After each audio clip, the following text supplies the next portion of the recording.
രാവിലെ 2 മുട്ടകൾ ഉറക്കം എഴുന്നേറ്റ് ജാനിതേ വസുവിൻ്റെ കയ്യിൽ നിന്ന് എൻ്റെ കയ്യിലോട്ട് വരാൻ കിടന്ന് പെടാപ്പാട് നടത്തിക്കൊണ്ടിരിക്കുവാണ്. ഇപ്പോൾ പുള്ളിക്ക് ആളുകളെ എല്ലാം നല്ലപോലെ അറിയാം.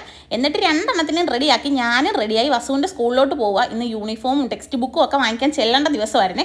കഴിഞ്ഞ വർഷം ഇതേ സമയത്ത് ഞാൻ പ്രഗ്നൻ്റ് ആയിരുന്നു. അപ്പോൾ ഏകദേശം ഒരു 3/4 മണിക്കൂർ 1 മണിക്കൂറോളം അവിടെ ഞാൻ കാത്തു നിന്നായിരുന്നു ഈ പുസ്തകമൊക്കെ കിട്ടാൻ വേണ്ടി.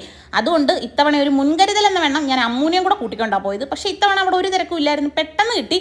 ഞങ്ങൾ നേരെ ഡാണാപ്പടി ജൈവ കലവറയിലോട്ട് പോയി. ജാനിക്കിപ്പം നമ്മൾ കട്ടിയാഹാരം കൊടുത്തു തുടങ്ങിയതുകൊണ്ട് ഫ്രൂട്ട്സും പച്ചക്കറിയൊക്കെ നമ്മൾ ഇവിടുന്നാണ് വാങ്ങിക്കുന്നത്. ഇവിടെ ആകുമ്പോൾ നല്ല ഫ്രഷ് ആയിട്ട് നല്ല അടിപൊളി സാധനം കിട്ടും. ചോളപ്പൊടിക്കാണ് ചെന്നത്, അത് കിട്ടിയില്ല. അതുകൊണ്ട് അവിടെ നിന്ന് ഇറങ്ങി ഞങ്ങൾ നേരെ വി കെയറിലോട്ട് പോയി വസുവിൻ്റെ സ്റ്റിച്ച് എടുക്കാൻ. വെയിൽ കൊണ്ടാണെങ്കിൽ ഒരു രക്ഷയില്ല, അത് ഞാൻ പ്രത്യേകിച്ച് പറയേണ്ട ആവശ്യമില്ലല്ലോ ഇപ്പോഴത്തെ വെയിലിനെയും ചൂടിനെയും പറ്റി. അങ്ങനെ അവനെ ഡോക്ടറെ കാണിച്ച് സ്റ്റിച്ചൊക്കെ എടുത്തിട്ട് ഞങ്ങളിത് ഓരോ സർവത്തൊക്കെ വാങ്ങി കുടിച്ച്. ജാനിക്ക് അത് എന്തുവാന്ന് അറിയത്തില്ലെങ്കിലും ഗ്ലാസ്സിൽ പിടിച്ചങ്ങ് വലിയ അവർക്ക് വെച്ച് കൊടുക്കാൻ വേണ്ടി നമ്മളെന്തായാലും ആവക ഐറ്റംസ് ഒന്നും കൊടുക്കത്തില്ല.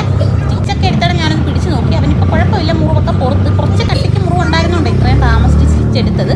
അങ്ങനെ വീട്ടിൽ ചെന്നതേ 2 എണ്ണം കൂടെ മേട് തുടങ്ങിയിട്ടുണ്ട്. അവൾ എന്ത് സഹിക്കും, ഈ പിടിച്ച് വെച്ച് ഉമ്മ വയ്ക്കുന്ന അവൾക്ക് ദേഷ്യമാണ്. അപ്പം ശരി, നാളെ കാണാം, ടാറ്റ.